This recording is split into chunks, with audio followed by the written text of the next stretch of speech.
Ada satu pertanyaan dari ibu-ibu di belakang. Assalamualaikum Ustaz.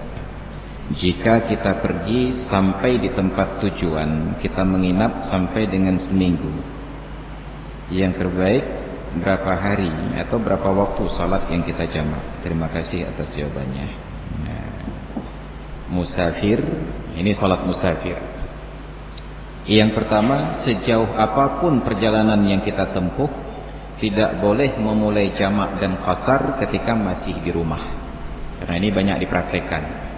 Walaupun berangkatnya dengan pesawat, pakaian sudah kemas di dalam tas, kemudian mobil sudah menunggu di luar, tiket sudah dipegang di tangan, selama masih di rumah itu belum dinamakan musafir. Kalau belum musafir, maka belum boleh mempraktekkan sholat jamak dan sholat qasar. Maka dalam kitab fikih disebut mesti keluar dari surbalat ingkana, harus keluar dari pagar batas kota kalau memang ada pagarnya. Bila tidak, maka melewati batas-batas kampung yang ma'ruf. Dulu ada persawahan ataupun ada bangunan-bangunan yang runtuh dan seterusnya. Jadi karena kita sekarang bangunannya sambung menyambung menjadi satu, itulah Indonesia. Bangunannya sambung menyambung, maka tidak ada lagi batas-batas yang jelas. Jadi kita kembali kepada standar, bukan standar kampung, kita ambil saja standar kemukiman.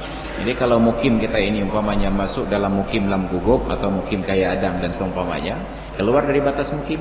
Kalau dari sini kita mau musafir naik pesawat di bandara, mungkin sudah bisa jamaknya di masjid Lamnyong, Masjid Al-Hashimiyah. Kalau kita berangkat melalui jalur ke sana, mungkin sudah bisa mulai jamak sejak dari Masjid Al-Badar, Alam Pinang. Itu baru sudah dinamakan musafir. Maka tidak boleh warga Prada keluar ke Masjid Prada, sholat jamak dan qasar kemudian berangkat, karena kita belum dinamakan musafir. Maka musafir harus keluar dulu dari kampungnya, surbalat. Kemudian yang kedua, jarak tempuh musafir yang disepakati oleh para ulama adalah minimal 96 km. Kalau ke barat itu lewat Lamnong, kalau ke timur itu lewat Padang Fiji. Lewat Padang Fiji, bukan Padang saja. Kalau Padang jauh sekali. Lewat Padang Fiji, itu sudah 96 km ke atas. Itu jarak tempuh yang real dalam bentuk perjalanan. Kemudian singgah di sebuah tempat atau umpamanya memang itu tempat tujuan seperti ke Jakarta, tujuan perjalanan ke Jakarta atau ke Medan. Maka ketika sampai di Jakarta, berapa lama kita boleh jamak dan qasar? Apabila tujuan ke sana selama 4 hari penuh, yang dihitung adalah waktu salatnya. Kalau singgah di sana lebih dari 20 waktu, sampai 20 waktu salat ataupun lebih, maka sejak dari pertama singgah putus status musafir kita. Umpamanya ada kegiatan seminar selama 5 hari di Jakarta. Begitu sampai di tempat kegiatan acara, sejak dari pertama sampai status musafir hilang berganti dengan status muqim. Apa makna muqim? Dia bukan lagi musafir dan belum menjadi mustautin. Kalau hari Jumat tetap wajib hadir ke masjid untuk salat Jumat.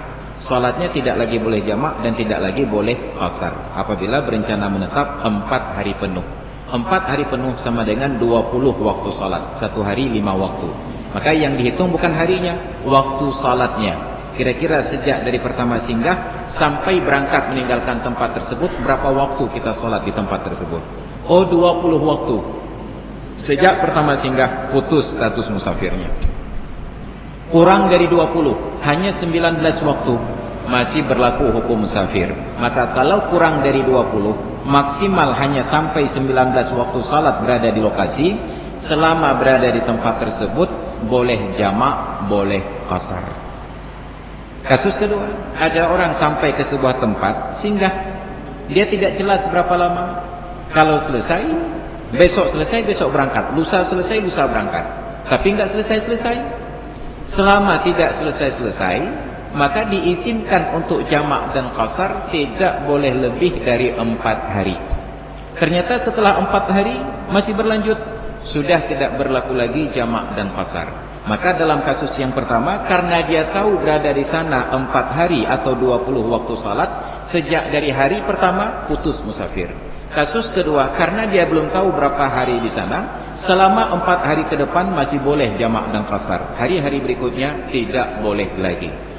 Kalau kurang dari 4 hari, sudah jelas hukumnya, sudah berlaku jamak dan qasar karena status musafirnya belum hilang. Itu untuk orang yang musafir. Maka nanti ada yang mazhab Imam Hanafi. Mazhab Imam Hanafi menyatakan beda lagi. Selama pekerjaannya belum selesai dan tidak bisa diprediksi kapan akan selesai, dan dia tidak berencana menetap, barangnya selalu dalam koper, maka selama seumur hidup dia boleh jamak dan qasar. Itu mazhab Imam Hanafi. Maka kalau ingin coba-coba praktis, tinggalkan Banda Aceh, bawa rekening ke sana, bawa pakaian dalam koper, singgah di hotel, bayar hotel tiap hari, itu insya Allah salat 3 waktu sehari, jamak dan qasar, dan hanya 13 rakaat. Kenapa? Karena tidak berencana menetap. Kapan pun selesai berangkat, kapan selesai berangkat. Itu tentang hukum musafir. Jadi musafir itu kalau sudah tahu berapa lama, lebih 4 hari sejak dari pertama sampai putus musafir. Kalau tidak tahu berapa lama, hanya diizinkan jamak dan qasar selama 4 hari. Diizinkan artinya boleh. Tapi kalau ada yang bertanya, lebih bagus mana Ustaz? Salat pada masing-masing waktu, masing-masing rakaat, atau di jamak dan qasar? Beda-beda keadaannya. Kalau kira-kira khawatir tidak mempraktekkan jamak dan qasar, nanti salatnya tidak terpraktekkan dengan benar. Misalnya di Jakarta yang ada kemacetan, ada fasilitas jamak dan qasar, tidak dikerjakan, terjebak macet lewat waktu salat, maka jamak dan qasar lebih baik. Tapi kalau seperti di Banda Aceh, lebih baik tidak jamak tidak qasar kalau singgah beberapa hari. Kenapa? Karena di Banda Aceh tidak ada kemacetan yang menyebabkan lewat waktu salat. Paling lama macet di Banda Aceh 15 menit terurai. Itu yang terjadi. Itu tentang pertanyaan dari Ibu.